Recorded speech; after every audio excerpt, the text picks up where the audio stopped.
High high it's কাব্যর চ্যানেলে তো আবার যাই সেই 1900 ভিডিও ইটস কাব্য ডিলিট করছিল বলছিল ওইগুলো আবার ফেরত আসছে। ये तो लेटेस्ट न्यूज है।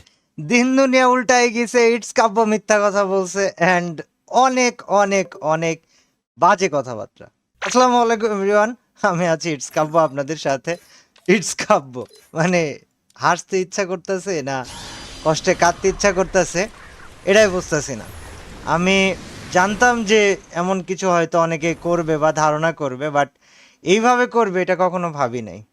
তো আসসালামু আলাইকুম এভরিওয়ান, আমি আছি মোহাম্মদ সৈকত ইসলাম আপনাদের সাথে, এবং আজকে আপনাদেরকে একটু বিস্তারিত জানাবো যে আমি কি আমার ইউটিউব ভিডিও ডিলিট না করে প্রাইভেট করে আপনাদেরকে মিথ্যা কথা বলেছিলাম, নাকি আমি আমার ইউটিউব ভিডিও ডিলিট করেছিলাম আর ডিলিট করলে কিভাবে আমার ভিডিও ফেরত নিয়ে আসলাম, কেন ফেরত নিয়ে আসলাম, এর একটা এক্সপ্লেনেশন আপনাদের কাছে দেওয়া প্রয়োজন বা আপনাদের কাছে দেওয়া জরুরি। কারণ আপনারা অনেকেই এই জিনিসটা সহানুভূতির সাথে দেখলেও কিছু মানুষ আছে যারা খুব বাজে বাজে ধারণা পোষণ করতেছে, বাজে বাজে কথা বলতেছে, এবং আমার খুব কষ্ট লাগতেছে। তো আমি জাস্ট একটাবার তাদের মনের শান্তির জন্য হইলেও এই এক্সপ্লেনেশন ভিডিওটা বানাইতেছি, যাতে তারা এবং আপনারাও বুঝতে পারেন, আপনাদেরকেও কেউ আমার কারণে ছোট না করে। चलो भाई। আর আমি বিগত 7 থেকে 8 বছর ধরে ফ্রি ফায়ার গেমিং ভিডিওস বানাচ্ছি। রিসেন্ট টাইমে আমি ওমরা করতে গিয়েছিলাম এবং সেখান থেকে ফেরার পরে আমি গেম খেলতে পারতেছিলাম না, ভিডিও বানাইতে পারতেছিলাম না। And একটা রাত্রেবেলা প্রায় 4 ঘন্টা ধরে, রাত 3টা থেকে সকাল 7টা না 8টা পর্যন্ত প্রায় 4-5 ঘন্টা ধরে আমার চ্যানেলের 1900 ভিডিও ডিলিট করে ফেলি।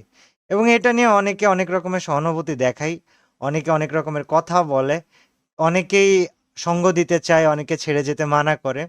বাট তারপরে কিছুদিন যাওয়ার পরে আবার আমার চ্যানেলে এইটা যে করেছি, তো সবাই যখন জিজ্ঞেস করে আমি যা করেছি তাই বলেছিলাম যে আমি ভাই আমার ইউটিউবের 1600 ভিডিও ডিলিট করে দিয়েছি। বাট এখন যদি আপনারা আমার ইউটিউব চ্যানেলে আসেন, আমার ইউটিউব চ্যানেলে দেখা যাবে 1.9K ভিডিওস। ইউটিউবে এসে ইটস কাব্য দিয়ে যদি সার্চ করেন, যেখানে চ্যানেলে 23টা ভিডিও ছিল, সেখানে ইউটিউবে এসে ইটস কাব্য বলে সার্চ করলে এখন আপনারা প্রায় 1.9K 1900 ভিডিওই আবার ফেরত পাবেন।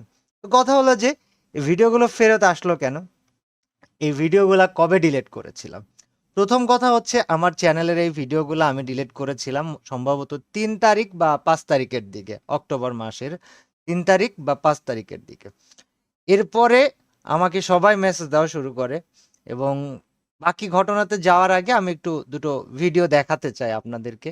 দেখি মন্তব্য, তার মধ্যে একজন আছে আমার ছোট ভাই তালহা।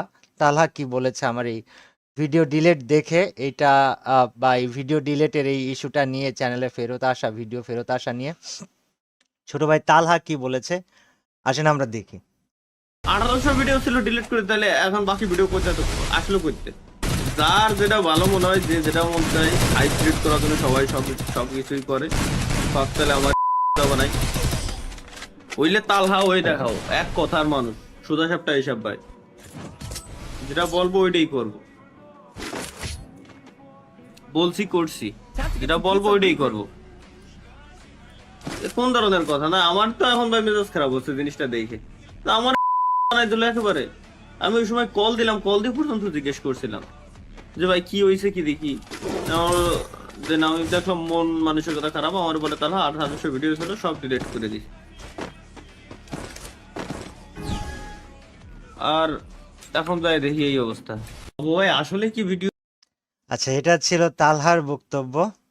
এরপর যদি আমি আরেকবার আমার চ্যানেলে যাই, আমি সেভ করে রাখছি ভিডিও দুইটা, মানে আমার অনেক কষ্ট লাগছে দেখে, তো ভাবলাম যে ভিডিও দুইটা সেভ করি, দুইটা ভিডিওই আমি এক্সপ্লেনেশন দিচ্ছি। এটা হচ্ছে তারপর সেকেন্ড ভিডিও রিসেন্ট টাইম একজন আপলোড করেছে।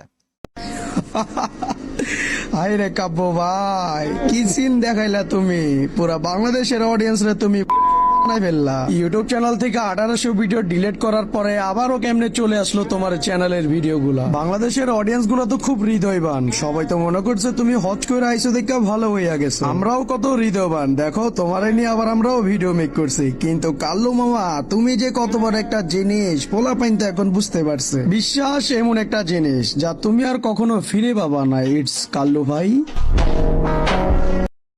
যাই হোক, এখানে মিউজিক টিউজিক লাগায় অনেক সিগমা টিগমা মিউজিক দিয়ে ছোট ভাইটা আমাকে অনেক কালো বলে আমাকে দুইটা বাজে শব্দ ব্যবহার করে আমাকে ডেকে আমার নাম নিয়ে ভিডিও বানাইছে এবং আমার বাইরের মানুষের কথা বাদ দিই, আমাদের নিজের মানুষ আমার তালহা, আমার ছোট ভাই তালহা বলছে আমিও নাকি ওকে ড্যাশ ড্যাশ বানাইছি, প্রতারণা করছি, হাইপ ক্রিয়েট করার জন্য এগুলা করছি।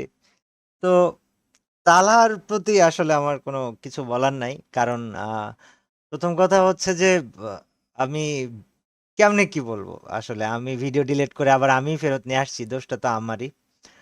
বাট আমি একটু এক্সপ্লেনেশন দিই যে অ্যাকচুয়ালি ভিডিওটা ফার্স্টে কিভাবে আসছে সেটা বলি, তারপর এক্সপ্লেনেশন আরেকটা দিচ্ছি যে এই ভিডিওটা কেন এমন হয়েছে। তো স্ক্রিনের উপরে তোমরা যদি দেখো আমি যথেষ্ট বড় করে রেখেছি, তারপর আরো বড় করতেছি দেখার সুবিধার্থে।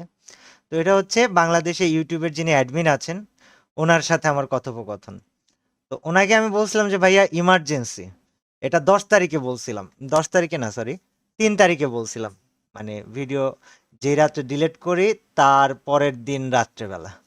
এখন ইমার্জেন্সি বলার পর উনি বলছে অনেক ব্যস্ত আছেন, এবং একটা বিষয় যারা বাংলাদেশি ইউটিউবার আছে অনেকে জানে অনেকে জানে না, সেটা হচ্ছে যে বাংলাদেশে হাতে গোনা 7 জন না 8 জনের কাছে ইউটিউব থেকে পার্সোনালভাবে ইউটিউবের নিয়োগ করা ম্যানেজার দেওয়া আছে, যেটা আর কারোর কাছে নাই। তো আমরা সরাসরি চাইলে যে কোনো বিষয় ইউটিউবের সাথে ইউটিউবের ডিরেক্ট এমপ্লয়ির সাথে কথা বলতে পারি। তো তারপরে ভাইয়াকে বলি যে ভাইয়া কল ব্যাক করেন, ইমার্জেন্সি দরকার। 4 তারিখে উনি ফোন দেয়, কথা হয় না। তারপর 6 তারিখে ওনার সাথে কথা হয়। 6 তারিখে ওনারে বলি যে ভাইয়া ভিডিওগুলো রিট্রাইভের ব্যাপারে কথা বলেন। এর মাঝখানে আমি ইউটিউবকে মেইল করছিলাম, ইউটিউবকে মেইল করে ইউটিউবকে বলছিলাম যে ভিডিওগুলো আমাকে ফেরত দিতে হবে, আমি ডিলিট করেছিলাম কিন্তু ভিডিওগুলো আমার ফেরত পাওয়া দরকার, এবং ইউটিউব থেকে আমাকে স্পষ্টভাবে জানাই দেয় যে যে ভিডিও ডিলিট করা হয়েছে ওটার ফেরত আসবে না। ভাইয়ের সাথে কথা বলার পরে উনি চ্যানেল লিঙ্কটা নেয়, আমাকে ইমেল করে, আমি ওনার সাথে কথা বলতে থাকি। 10 তারিখ যাই, সরি 6 তারিখ যাই, 7 তারিখ আসে, বলে টিম কেসটা রিভিউ করতেছে। তারপর 9 তারিখে বলে যে নর্মালি ভিডিও আর ফেরত আসবে না, যা চলে গেছে গেছে, এখন চ্যানেলের জন্য একটা ফর্ম ফিল আপ করতে হবে। এবং এরপরে ওনাদের সাথে কথা হয়, তারপরে সম্ভবত 15 তারিখে আমাদের ওনাদের সাথে মানে ফাইনাল কথা হয় এবং ভিডিওগুলা ব্যাক আসে। তো এটা হচ্ছে ইন টোটাল ঘটনা, যে আমার ইউটিউব চ্যানেল থেকে ভিডিওগুলো আসলেও ডিলিট হয়েছিল এবং সেগুলা ফেরত এসছে। এখন প্রথম কথা হচ্ছে ডিলেটই বা করলাম কেন, আর দ্বিতীয় কথা হচ্ছে যদি ডিলেট করেই থাকি তাহলে ফেরত নিয়ে আসলাম কেন। ডিলেট করার একটাই রিজন ভিডিওগুলা, সেটা হচ্ছে আমি উমরা থেকে আসার পরে একদম যতগুলা মিউজিক রিলেটেড ভিডিও ছিল, যা কিছু ছিল, এগুলা ডিলিট করতে চাইতেছিলাম, এবং আমি একটা ভিডিওতে সরাসরি সবাইকে বলেও দিছিলাম যে ভাই আমি চলে যাচ্ছি না, আমি ভিডিও ডিলিট করছি মিউজিকের জন্য, আমি আছি আরো, এবং যখন যাব ফাইনালভাবে জানাই দিয়ে যাব। তো এই যে হাইপ বা ভিউজের জন্য হাইপ ক্রিয়েট করা, ভাই আমার ভিউজ বাংলাদেশে সবার ভিউজ ডাউন হইলেও আমার আর আমাদের ট্রিপল আর ভাইয়ের, আমাদের দুজনের ভিউজ সবসময় একদমই একটা রেশিও অনুযায়ী একটা সঠিক অনুপাতে থাকে, 2.5 লাখ 2 লাখ 1.5 লাখ এই অনুপাতে থাকে। তো আমার ভিউজের জন্য নতুন করে হাইপ ক্রিয়েট করার কিছু নাই। আর দ্বিতীয় কথা হচ্ছে তালহার যদি মনে হয়ে থাকে তালহাকে ড্যাশ ড্যাশ বানিয়েছি শুধু ভিউজ কামানোর জন্য, হাইপ কামানোর জন্য, তো তালহাকে একটু মনে করাই দিতে চাই, ভিডিওগুলো ডিলিট হওয়ার পরে তালহা ফোন দিয়েছিল এবং আমি ওকে আমার মনের অবস্থা বলার পরে ভিডিওগুলো কেন ডিলিট করেছি সেটা বলেছিলাম। ভিডিও যখন রিট্রাইভ করি, প্রায় 10 দিন ধরে ভিডিওটা রিট্রাইভ করার প্রসেস চলেছে, যার জন্য ভিডিও রিট্রাইভ হওয়ার পরে তালহাকে যে জানাতে হবে যে তালহা আমার ভিডিও ফেরত এসছে বা এনেছি, এটা জানানো হয় নাই। এর জন্য তালহার আমার সাথে ক্ষোভ, এবং লাইভ স্ট্রিমে থাকাকালীন আমাকে ফোন দিয়ে কথা বলতে বলতে মুখের উপরে ফোন কেটে দিছে। এখন ছোট ভাই বড় হয়ে গেছে, তো ওর নিজস্ব জ্ঞান বুদ্ধি আছে। আমি ভিডিওর জন্য বা আমি ওর কাছ থেকে এর জন্য আসলে কি বলবো, আমার বলার কিছু নাই। তবে আমি জাস্ট একটা স্পষ্টভাবে বলে দিতে চাই, আমাকে নিয়ে তালহার যে ধারণা পোষণ করেছে তালহা, তাতে আমি আসলেও খুব কষ্ট পাইছি, কারণ আমি আমার বাস্তবতার সাথে তার ধারণাকে পুরো 360 ডিগ্রি উল্টো প্রমাণ পাইছি। এবং ভাই হিসেবে অন্তত ওর আমার উপরে এতটুকু ভরসা রাখা উচিত ছিল যে আমি ওর কাছে মিথ্যা কথা বলি নাই, ওকে ভিউজের জন্য ইউজ করি নাই। তারপরেও যে কথাগুলো লাইভে বসে অডিয়েন্সের সামনে যেভাবে বলেছে, এতে ওর ক্ষোভের বহিঃপ্রকাশ হয়েছে। এটা নিয়ে রিপ্লাই ভিডিও বানানোর দরকার নাই তাহলে। আমি জাস্ট এটাই বলবো যে আমার ভাই হিসাবে তোর আমার উপরে ভরসা রাখা উচিত ছিল। আমি তোকে বলেছিলাম, আমার মানসিক অবস্থা বলেছিলাম, আর্থিক অবস্থা বলেছিলাম। ইভেন আমি প্রায় 25 থেকে 26 এর একটা অ্যামাউন্ট আছে, যেটা ইনভেস্টরের অ্যামাউন্ট আমাকে ফেরত দিতে হবে, আমার বিজনেসের জন্য নিয়েছিলাম। সেটা নিয়ে আমি কতটা আর্থিকভাবে ভেঙে পড়েছি এটা জানাইছিলাম। আর সেকেন্ড আরেকটা ছেলের যে টিকটক ভিডিও দেখলা, ছেলেটা এত বাজেভাবে কথা বলেছে, ইভেন আমার ওমরা নিয়েও বাজে কথা বলেছে। তো আসলে দোষ কারোরই না। আমাদের একটা রোস্টার ছোট ভাই একটা কথা বলেছিল কয়েকদিন আগে, একটা ভিডিও বানায় যে কাব্য ভাইয়ের সবকিছু আমি বুঝতে পারতাছি, ভাইয়ের সব থেকে বড় ভুল হয়েছে ভাই যা করতে চাইতেছে সেই পরিকল্পনাটা আমাদেরকে জানানো।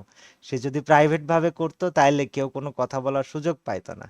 এবং ওর কথার সাথে আমি শতভাগ একমত। আসলেও আমার খুবই ভুল হয়েছে আমার পরিকল্পনাটা জানানো মানুষকে।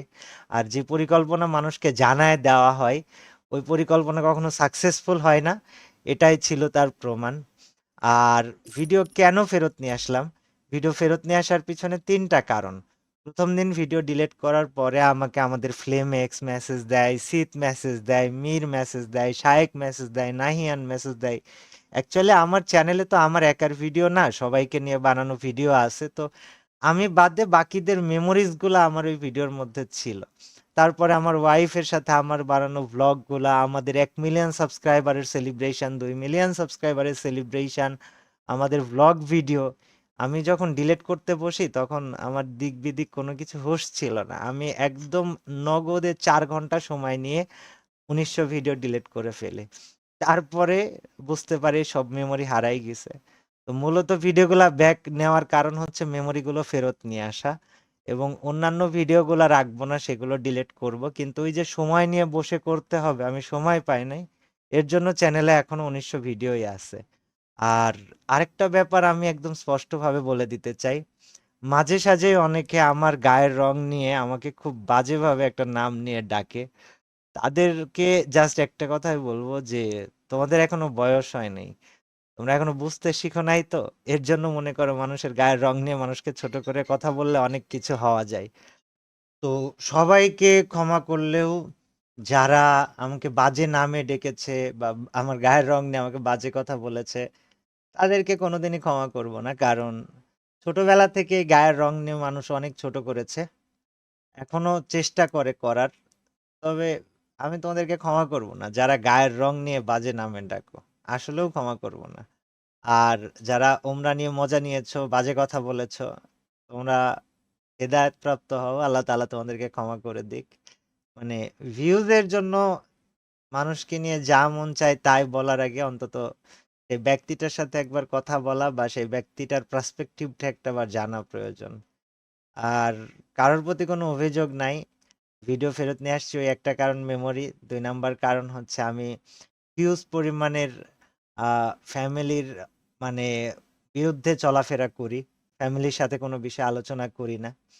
তো আব্বু বউর সাথে আমি ফাইনালি মনে হয় 14 না 15 তারিখ একটু বসে কথা বলি।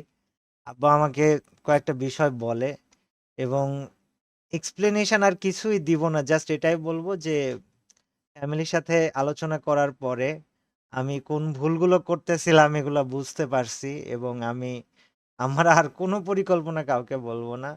বাট ডিলেটেড ভিডিও ইউটিউব থেকে আনা সম্ভব যদি ইউটিউব থেকে সরাসরি তোমাকে হেল্প করে। এবং আমি সহ বাংলাদেশে মনে হয় মাত্র 6 জন না 7 জনের কাছে ইউটিউবের এই ম্যানেজারটা আছে, যেটা আর কারোর কাছে নাই। তো সবাই ভালো থাইকো। এটাই স্টোরি, কেন কিভাবে ভিডিও ফেরত আনছিলাম। আর কেন ফেরত আনছিলাম এটার পিছনে রিজন হচ্ছে 1 নাম্বার আমার সব পুরাতন মেমোরিজ গুলা রাখা এবং বাকিগুলা ডিলিট করা। 2 নাম্বার হচ্ছে আমি আমার ফ্যামিলির বিরুদ্ধে অনেক কাজ করছি। আব্বার রিকোয়েস্টে আমি আমার ভিডিওগুলা ফেরত নিয়ে আসছিলাম। অ্যান্ড 3 নাম্বার কথা হচ্ছে যে আমি আমার পরিকল্পনা সবার সাথে শেয়ার করার জন্য আসলেও দুঃখিত। আসলে পরিকল্পনা শেয়ার করে ফেললে শয়তান তখন সেই পরিকল্পনা সফল হইতে দেয় না। যাই হোক, আমার পরিকল্পনা আমার কাছেই থাকুক। আর কোনোদিন তোমাদেরকে আমার কোনো পরিকল্পনা বলবো না। আর যারা বাজে ভিডিও বানানোর চেষ্টা করতেছো বা করবা ফিউচারে, দোয়া করি তোমাদের তোমাদের উপকার হোক, তোমাদের উন্নতি হোক। আল্লাহ হাফেজ।